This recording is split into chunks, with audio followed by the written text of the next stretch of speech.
this episode of Rock Down South, we sit down with Jay Allen. We have a really good time on this episode, so you definitely don't want to miss it.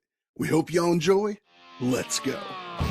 Hey y'all, this is Jay Allen, and you're listening to Rock Down South.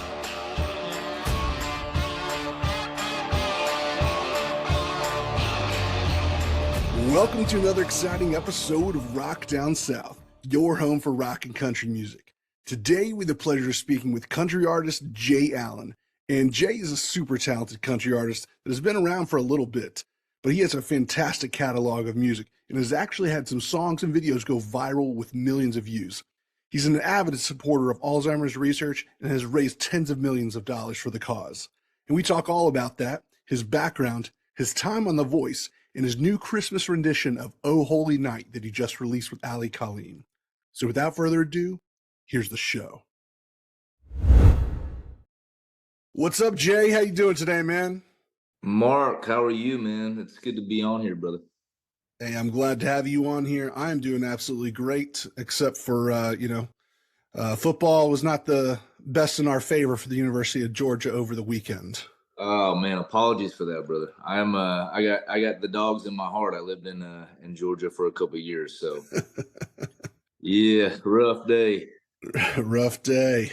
But I know you're originally from Iowa. Where in Iowa did you grow up in? Yeah, I'm actually going to Des Moines tomorrow. I was born in Iowa City, go Hawks, and then actually grew up around the Cedar Falls area. I went to the University of Northern Iowa, so they're known for Kurt Warner, and let's see who else. Slipknot is from there as well. So, man, believe it or not, Slipknot. No one's ever heard of Cedar Falls, Iowa, unless you know football. But Slipknot recorded their first ever record in Cedar Falls. That's nuts. You know, it's funny. I have on my notes to ask you about Slipknot being one of the main musicians coming out of Iowa. I kid you not, because I even looked this up. There's not a whole lot of musicians that have come out of Iowa, unfortunately. And Slipknot's on the top of the list on every single regular article. Yeah, there's not a lot of anyone that kind of got out of Iowa. When I was 16, I always had this like just innate feeling I just was gonna go. I didn't know why or where. I was 16 years old. I moved out. I just didn't even tell them. I just left, So, and then I moved to Arkansas for a little bit, and didn't last very long there. And then Atlanta, and then Savannah, and then back to Iowa. And now I've been in Nashville for 10 years. So, but Iowa, it used to be that place that I ran away from that I never wanted to go back to. And now it's where I came from. It's home, so it will always be a special place to me, especially now that I have a baby nephew from there. He just had his birthday today. He turned 2. So where you come from is definitely becoming more and more important to me over time. Oh, yeah, for sure. For sure. It's definitely as you get older. It's just kind of one of those things. Yep. Since we're on the topic of Slipknot, were you a big fan of them when they were in the area, in the scene? It's something that everyone's just like proud of that they're from there, or something that like people like, cause it's also like, Iowa, middle America, it's all about like family and church and faith and like squeaky clean and sports. And so it's like, you also have the community of people that are just like, we don't want to talk about that because Slipknot, they're kind of scary. And I'm a huge fan. Anything rock and roll, I'm a fan of. I'm kind of just like a complex human when it comes to my music taste. Mama introduced me to country music when I was a kid. It was all about country radio. And then there was a older couple that started taking me to church when I was a kid. So I ended up becoming a music director at a mega church later on in life. And then my dad is a hippie. So my dad is covered in tattoos. They're terrible tattoos. He had a mullet back when mullets were cool the first time. Now I think they're going out of style again for the second time. But he brought I remember we lived in a little town, Waterloo, Iowa. I was pretty young, man. I was like 10 years old. And he comes downstairs. This is my dad, just always a big goofball, and I love him to death. Came downstairs with this crazy mullet. He had a jean jacket on with the collar popped and this weird looking smirk on his face. And he had a little matching jean jacket for me. He goes, put this on. I'm going to take you to your first concert tonight. So he rolled up the windows, and this, I don't know if I can say this, but he hotboxed me all the way to Kansas, opening up for Styx, and we fist bumped him, Mr. Roboto, so hard that night. He has the coolest vinyl collection I've ever seen. Hopefully, I can get my hands on that someday. And just everything rock and roll I fell in love with because of him. The look, leather and motorcycles and fast cars and guitars. And so our show is very, so, talk about Slipknot, I just, anything that's rock and roll is just kind of bled into me, even though I'm known for my heartfelt songs. Our live show is very rock and roll. It's, I love guys like Chris Daughtry, Matchbox 20, and Three Doors Down. And I actually just got to open up for Matchbox 20 like a month and a half ago in Fort Myers, which was no way. Stuff moment. So yeah, man, I love rock and roll. So yeah, Slipknot fan, yes, 1000%. Well, this is the podcast for you, Rock Down South. So we're all about the rock and the country music. I've seen Slipknot probably 3 or 4 times throughout What's your my favorite life. rock band? What's your favorite rock band? Oh man, that's a tough one. It really depends on what mood I'm in, whether I'm into country or rock. But I'm a huge fan of the 80s rock as well. So like a Def Leppard or a Motley Crue would be up there. It's kind of what I listened to in high school. Metallica, those kind of. Did you see Motley Crue's their movie that they put out on Netflix? What do you think about that? Oh yeah, I saw the movie. I've seen them a bunch of times. I saw them at the stadium tour with Def Leppard when they came through. My wife likes them. I wondered if they really threw TVs out windows in hotel rooms. So you can read the book about that, The Dirt, which I read back in high school. I probably shouldn't have been reading it, but it's based off of that book, and the book is wild. They did a lot of crazy stuff. Yeah, man. I mean, we like everyone does crazy stuff on the road. I got out of my system as fast as possible. Just watching that movie, I was just like, dang, did they really do that stuff? That is wild. They sleep a couple hours and then go back to to rock and roll. They'd sleep till like 5 at night and then go back.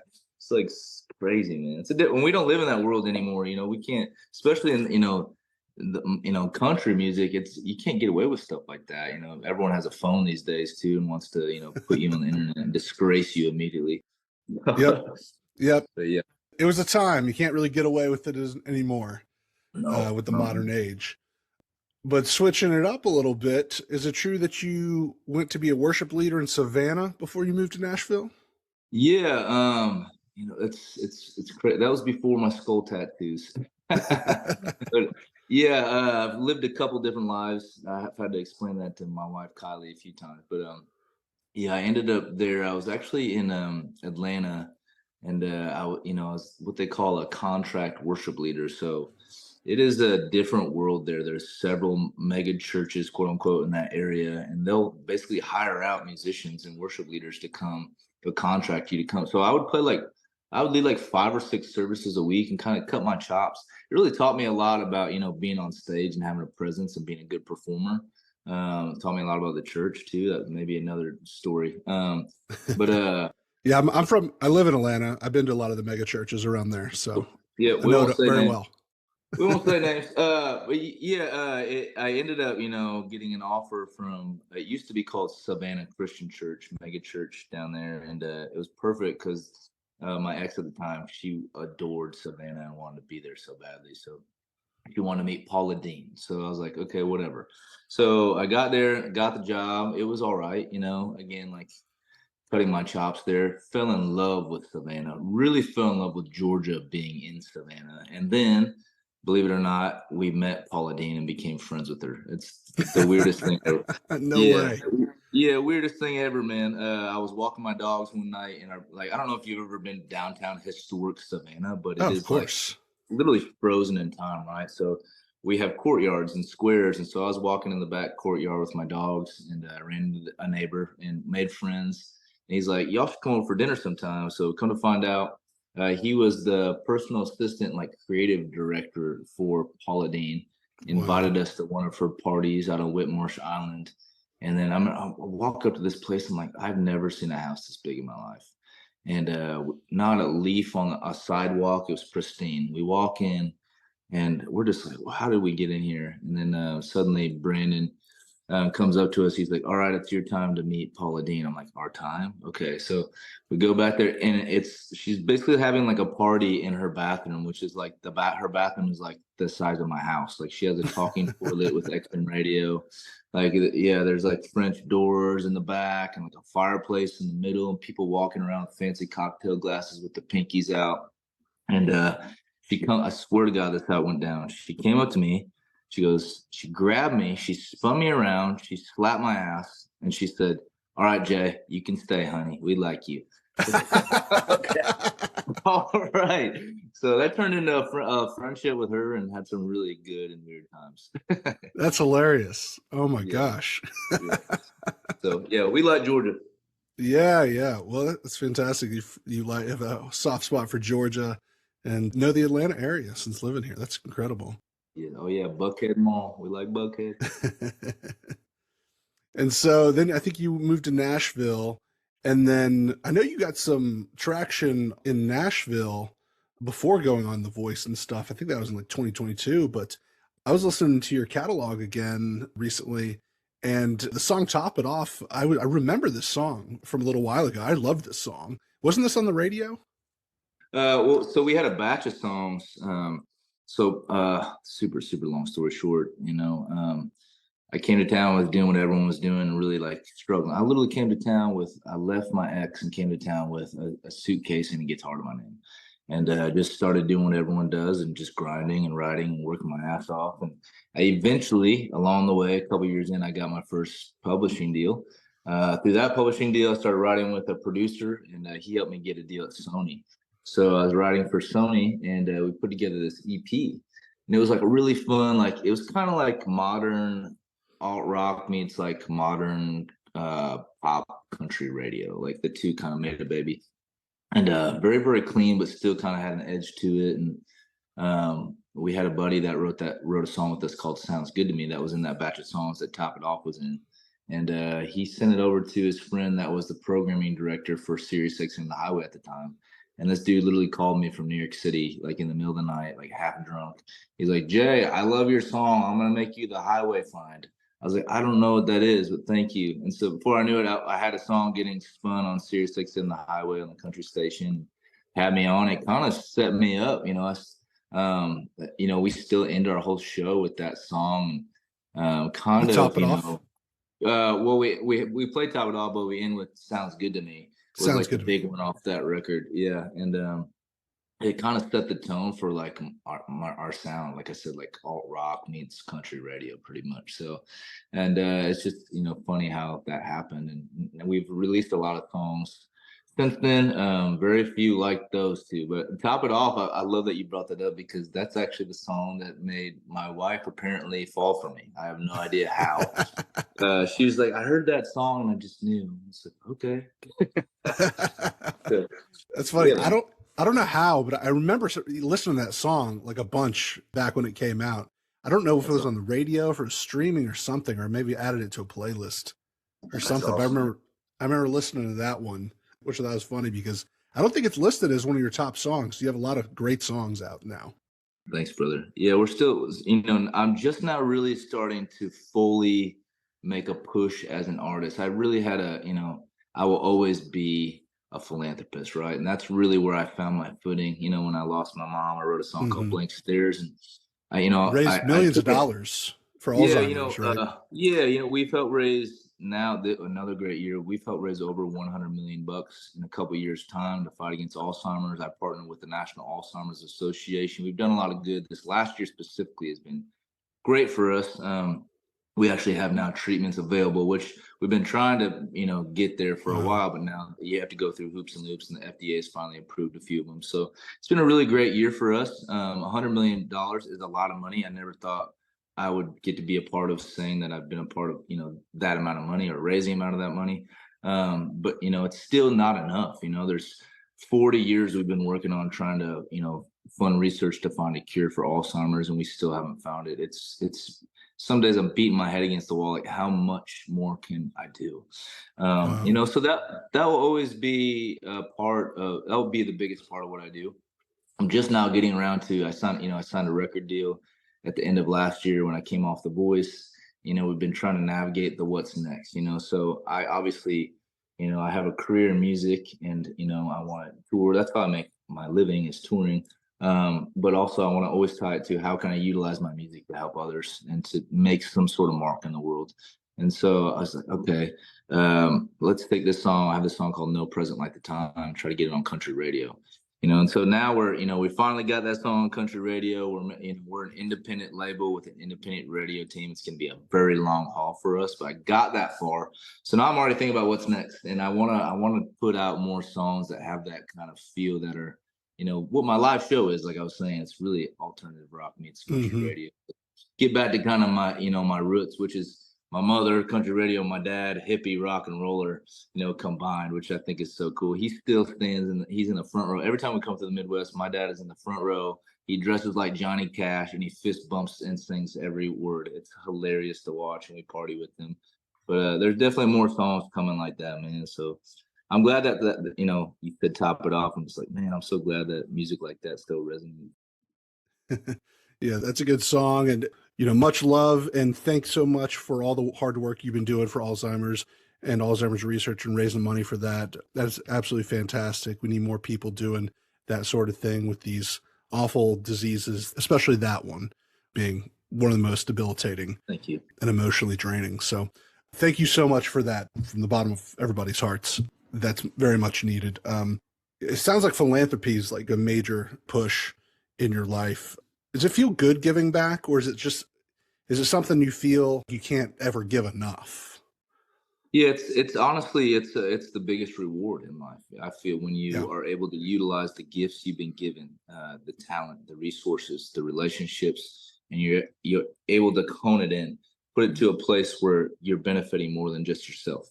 Like I decided a long time ago, I want to lay my head down at night and know that I've given my all that day to try to do something that's better than me, that's bigger than me, that can benefit someone else outside of my small little world, and sometimes you don't feel it. There's tough days but now, I even do speaking events where I talk to people who even own like care facility centers, or even like, caregivers and nurses. Like a lot of times they don't see outside of their own space, outside of their own circle, their own community, but every little good that you do, it's like a ripple effect, like I will hear years down the road. We listen to that song every day, Blank Stares. That's the one thing that gave us hope, feeling that we're not alone, that you went through it and other people are going through it, and for me, that's the biggest reward. Because I'm human. I think we're all human. We'll never feel like, if you want to do good in the world and help others, you'll never feel like you can do enough. But to me, it's just like, okay, like I'm just going to keep moving forward, and I've seen the good that's come from it by me sharing something that's not easy to share.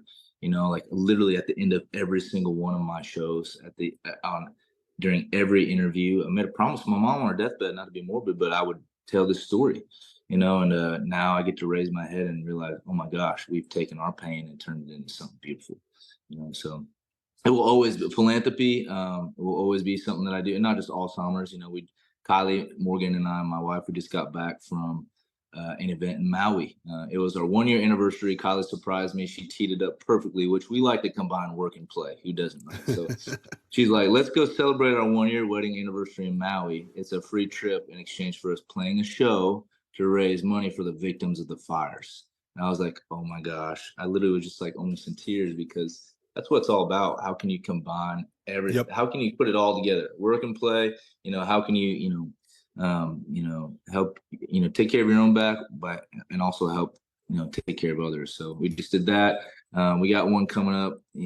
Basically everything that I do is tied to a charity, somehow or some way. I'd say 90% of what I do. We got one coming up here in Nashville, actually, at Belmont University. They're putting on a huge concert. There's like 800 attendees, and it's called Hope for the Holidays. And there's 3 different charities involved, not just Alzheimer's. So now I'm getting to utilize all that I've learned as a philanthropist and apply it to other things, other causes, which is pretty cool, man. Kind of just feel very grateful for the experience and what we're able to do through music. What we're able to do right now, just having like a conversation. Thank you for creating a platform, Rock Down South, where we can have conversations. You never know who's going to hear this and, get us, just like maybe they needed to hear exactly this today. So thank you for creating this platform to share these things. Absolutely. And What you're doing is fantastic, and I really liked how you hit on putting your talents to benefiting others and kind of finding that space in there where there's some synergy. For that, we're all about that. We put on in March. I'd never put on a concert, but we did a writers round in March here in Atlanta with about 13 artists from Nashville and a bunch of really big people that came down, and we raised $10,000 for Make a Wish. Come And on. Good job. yeah, yeah. So we're going to do that again. I partnered with Make a Wish Georgia for that. So we're going to do it again. And that's what we're trying to do on our side to try to give back and, to a good organization to try to That's make a beautiful, difference. brother. Proud of you, man. I know a guy that would love to do that. So sign me up for next year. Let's do it, man. Let's do it. So getting back to things, The Voice, you did it in 2022, but as somebody who already had a little bit of success under your belt at that time, a lot of people think of these talent competitions as people who are, just fresh out of the box, but that's not realistic because most everybody's got a past in music. But what was the kind of idea of going on The Voice at that point in your career? Yeah. So to divulge now, I'm not going outside of contract, or I would tell this to the producers' faces. They know they have a talent agency that's involved, and they scout out artists and they scout out singers, contestants that have a story. It's a storyline focused show because storylines create drama, and drama creates good ratings. So I have a story. So I was called once a year for the last 4 years, and I politely declined every year. I literally just I remember the first year I laughed. The second year I was like kind of annoyed. The third year I was just like really like, and at that point I felt like they were kind of upset with me. And then finally they called me, and I'm glad they kept calling me and were so persistent because God's timing was perfect. I got to a place where I was kind of a in-betweener. I didn't have any deals in place. I was really doing everything on my own. I was crushing it on the road, but I was tired because I didn't have anyone helping me. I didn't even have a great manager. And they called me, and I was like, you know what?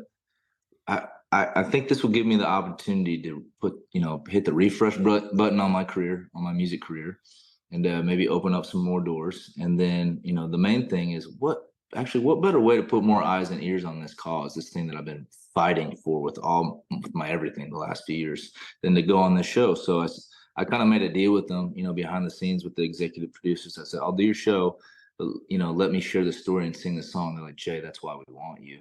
I was like, I figured that. All right. So they didn't tell me when they were going to let me sing Blank Stares, but I knew I was at some point going to be able to sing it, but they actually surprised me. So for the blind auditions, like I'm an artist, I saw you. So I go ahead. Yeah, the blind audition, Gwen and Blake turn around their chair, chatted with you, and then you get to do the song. Yeah, man. So you can only prep for that so much, until you I walked out there because they have to sound check you and do a quick rehearsal. And I walked out and I was like, hey, I just want to do this. I want to do Till You Can't, I did Till You Can't by Cody Johnson. Actually, I chose that song because I know, one of the songwriters. I actually know both the songwriters, but one of them is a good friend of mine. I love the story behind it. Actually told him that I was going to do that song. He teared up and said that his other co-writer had, they'd actually talked about me and my mother in the room when they were writing that song, which I thought, I had no idea.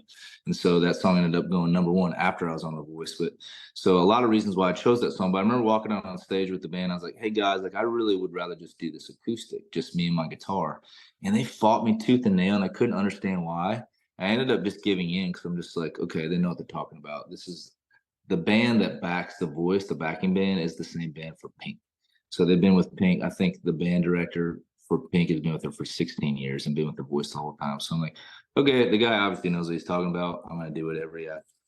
But come to find out is because they wanted to have John Legend turn around and then ask me to do Blank Stares. So it's a perfect segue to do Till You Can't with the band.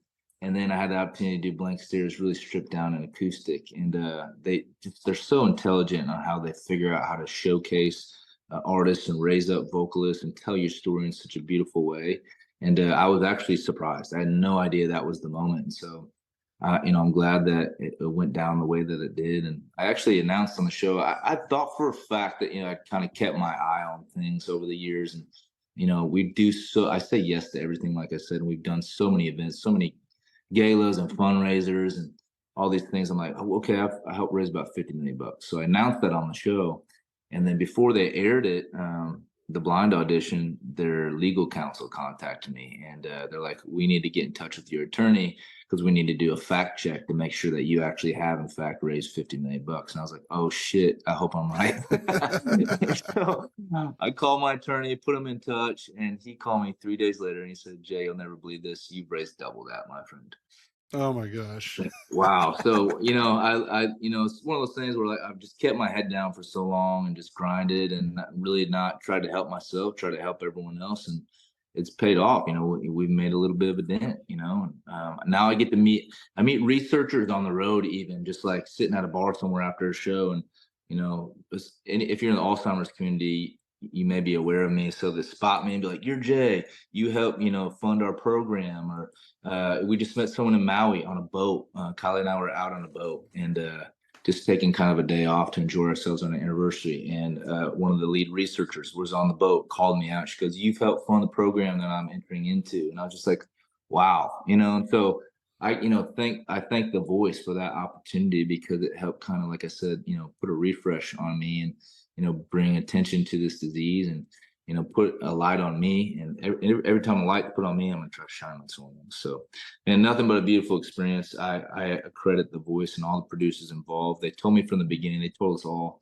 our goal is to not humiliate you. Even if something goes down, if you get kicked off, whatever, our goal is to raise you up and help you and help elevate you. And they did just that. So we love The Voice.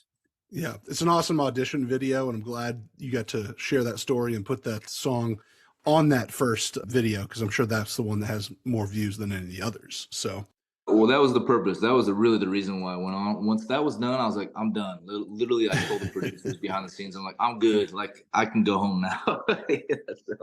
Yeah. But you had between Gwen Stefani and Blake Shelton to pick from, and you chose Gwen. Tell me about that decision.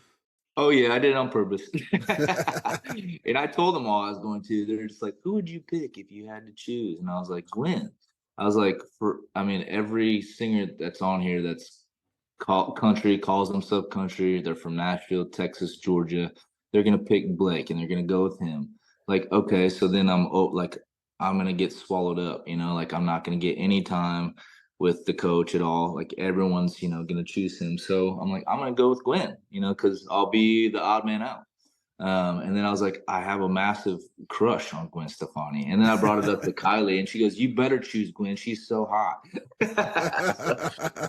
Yeah. So I know everyone's like confused by that, but I definitely had a game plan. And then I assumed, like, the conversations you have behind the scenes with the producers and the whole process, they kind of hint towards where they want to like push you towards and what they want you to do. They never tell you exactly what to do, but they kind of coach you and encourage you to do certain things. So it was very much so like everyone knew that if I had the opportunity to go to Blake, I was going to jump over to Blake. And so it worked out perfectly, and it was hilarious how they did it.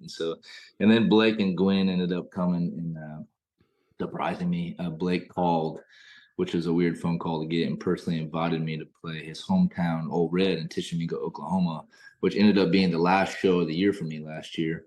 And I immediately said yes. I'm like, how do you say no to that? And then I was like, I hung up the phone and I was like, oh shit, I have a show the night before in Albuquerque, New Mexico, and it's going to go late. How in the hell am I going to get to sound check on time in Tishomingo, Oklahoma? So we decided, okay, we already said yes and we got to do it. So we played the show, we packed up, and then we drove all the way through the night. Checked into the hotel, went and sound checked. So we're sound checking in Tishomingo, Oklahoma, this Old Red, and me and my guitarist. And I'm just like, okay, I played a lot of venues, but this one seems odd. There's like people like waxing the floor and like looking at tables and like making sure everything is flawless. Everyone's being super OCD, right? And so I'm like, this feels odd. And I didn't think twice about it because I'm an idiot. But on the way back to the hotel, my guitarist was like, I wonder if Blake's going to show up to this. I was like, why would he show up to this? And so we go get ready. We come back to the green room, and my guitarist is in front of me. We walk. It's like a basement green room. So we walk down these stairs from outside. We walk down to the green room, and my guitarist turns around, looks at me with these wide eyes. He goes, who's that cute blonde on the couch? And I peek around his shoulder, and I was like, bro, that is Gwen Stefani. And I look up, and Blake Shelton is right next to her. he has his white beard grown out, wearing his camo jacket, and she's in a hoodie, and they're just chilling. They're sitting there with a smile on their face. They're like, surprise. So they went out of their way to surprise me and showed up, and they talked to everyone that was there, signed everything, introduced me on the stage, and I was just like, man, I've got to. It was really cool to see them in action working, because when you're on the camera, you got to turn it on, and they're really really good at it. But it was really awesome for me to see them behind the scenes and get to know them as real people, and they really are. I feel like when they decide to care about someone, they really are genuine. They're very genuine to me, and kind of helped me out a lot there at the end of the year last year, which is awesome. So That's an incredible story, man. Wow. yeah. Let's talk about the new music. You've been putting out a lot of new music recently. We talked about a little bit of it, but the Yep. brand new song that you just put out, Christmas song, your version Yeah. of Oh Holy Night with Allie Colleen. Yep. Why'd you guys want to record this one? I mean, there's a lot of versions out there. I personally enjoyed this version a lot because you had the duo aspect to it, which Yep. I think was really cool and different. But tell me about the thoughts about recording this one. Yeah, so I've never done a duet before. So it's kind of, I've danced around it, and Kylie, my wife, and Kylie Morgan, she signed to EMI, and she's a little badass. Obviously her and I want to do something. The timing is just not right yet. So we'll probably do something next year. But I've been dancing around who would be a good fit for me for a duet. And my new agent, Jeff Hill, here in Nashville, he also represents Allie Colleen. So he brought her up so many times, and finally I checked her out, and I was like, I love this girl's voice, and she's covered in tattoos, and she wears black, and that's like literally me. So I'm like, okay, and she has a throat tattoo of a butterfly. I was like, this girl is so badass. And then I just fell in love with her voice, and so we connected the dots and got into the studio, and I was just like, praying that our voices meshed, and they did. And brought my manager in, my producer was just like, we got something here. So our idea was we want everyone knows Oh Holy Night. There's countless versions out there, but we wanted something that was a little like haunting, a little like different, and that's the imagery that goes along with it as well. We shot all the photos and the cover art in like an old warehouse here in Nashville. We're wearing black, got the tattoos showing. And then, Allie will never say, who her parents are. And I'm not going to say it on this interview because I actually respect the crap out of her that she never brings it up. And she hasn't made a name for herself by telling anyone who she is. All I have to say is do some digging on who Allie is, and you'll be blown away. She is a gem of a human being, comes from an awesome family, and I could not be more proud of this song. And I always say this, like, I don't care how many, you never know what's going to happen. I don't care how many people hear my songs, care that the right people hear my songs. And, I think it's going to be one of those songs that people always go back to every holiday. It's just such a unique version of Oh Holy Night. That's awesome. Yeah, Allie. Yeah, she definitely has some famous parents. Yeah. About as big as you can get. And that's all we'll say here. Yep. So yeah, love that song, Oh Holy Night. Perfect timing here for the holidays. You also have a holiday version of the other song that you put out, No Present Like the Time, which I enjoy that song as well, like the holiday treatment you put on that one.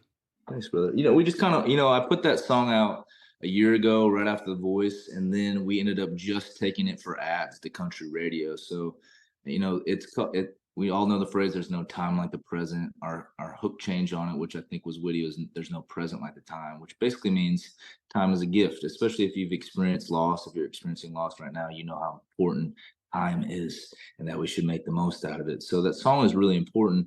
But not just now going for ads after the song being out for a year, I thought, okay, it's the holidays. We should put out a holiday version, and so I'm glad that we have that version out there to make some holiday playlists and kind of refresh the song. So I'm glad you dig it. And it does work well as the holiday treatment on there. So I'm glad you did that.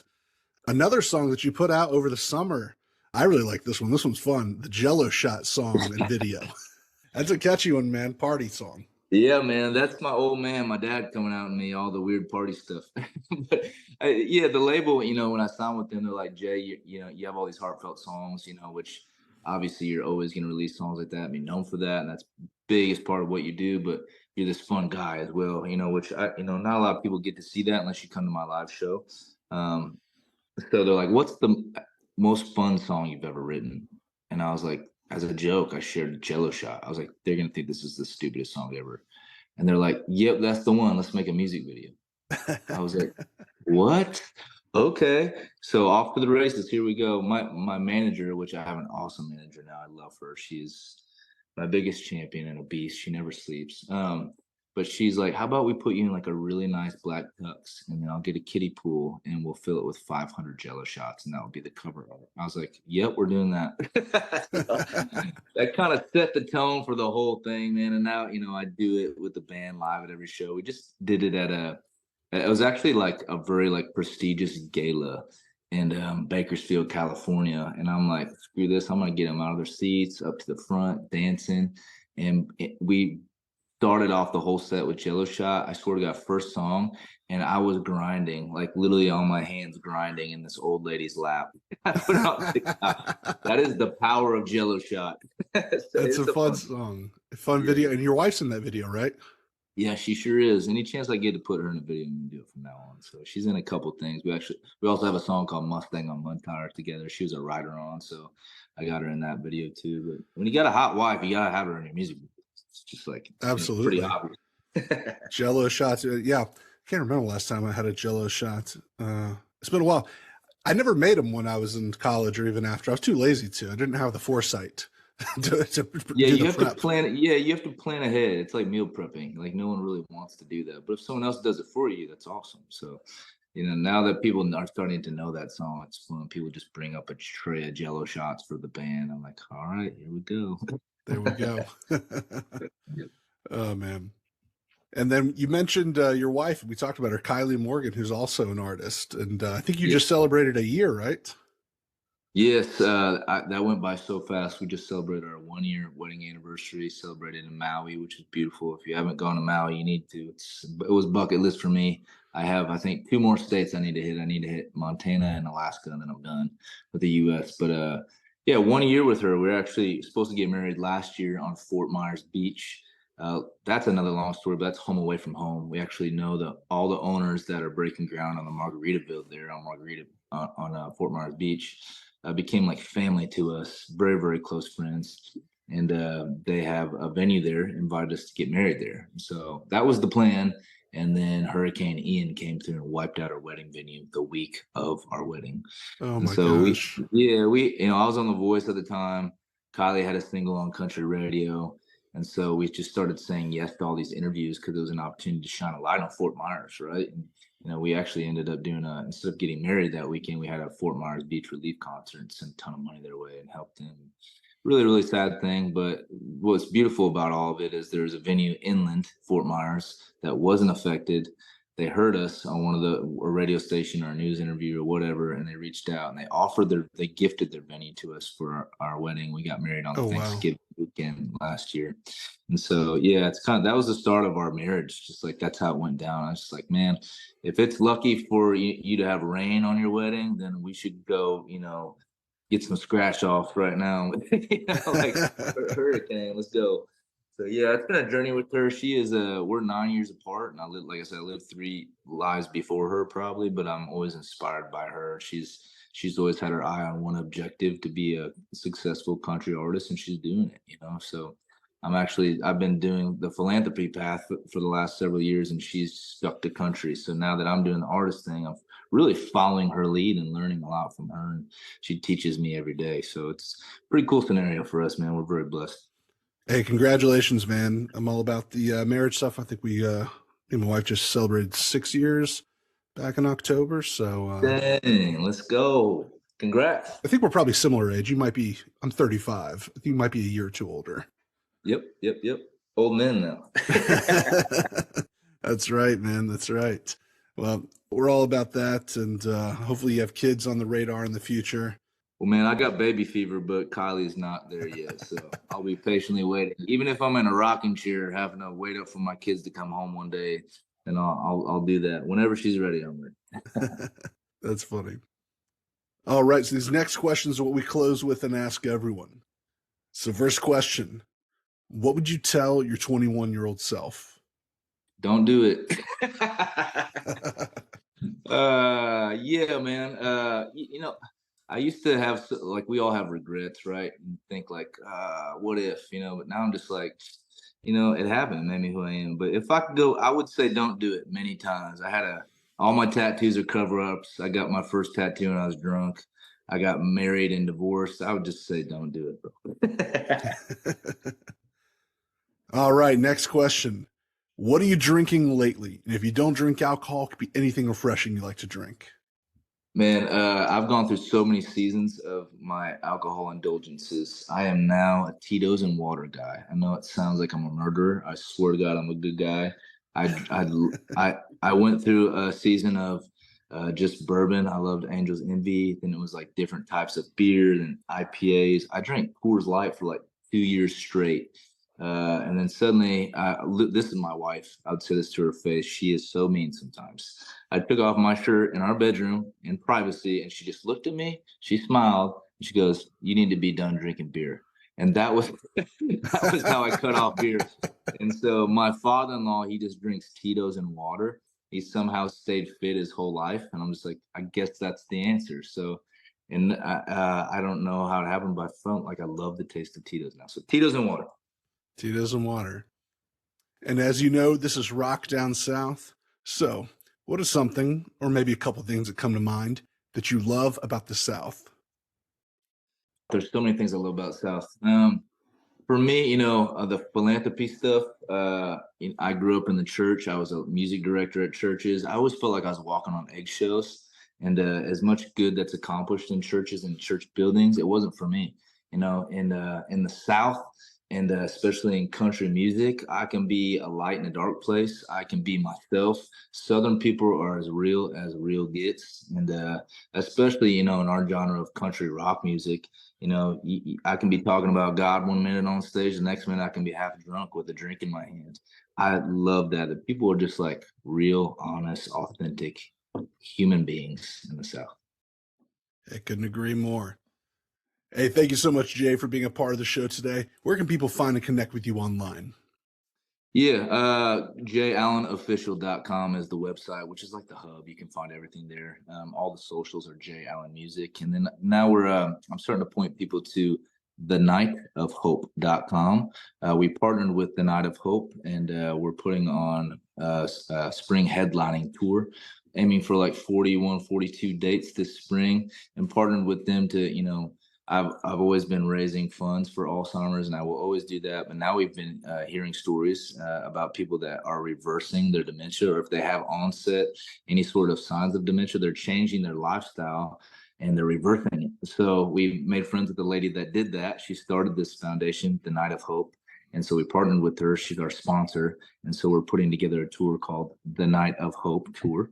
So thenightofhope.com, and then I always point people towards alz.org, which we partnered with the National Alzheimer's Association years ago to help raise funds to fight against that disease. So jallenofficial.com, thenightofhope.com, and alz.org. Thank you so much for listening to the show today. We hope y'all enjoyed this episode. I had a great time chatting with Jay. He's such an amazing artist in person and a real force for good in this world. And I was really glad we could connect, and I hope to see him play live here pretty soon. So make sure to go follow Jay Allen on all of his social media pages and check out his new Christmas rendition of Oh Holy Night that he just released with Allie Colleen, as well as his Christmas version of No Present Like the Time. You can find all our content at rockdownsouth.com, and make sure to go follow us on Instagram, Facebook, and Twitter for the latest updates. Leave us a 5-star review if you can. We would really appreciate it. And as always, the views and opinions expressed by our guests are theirs and don't necessarily reflect our own. I'm Mark, and you've been listening to Rock Down South. See y'all next time.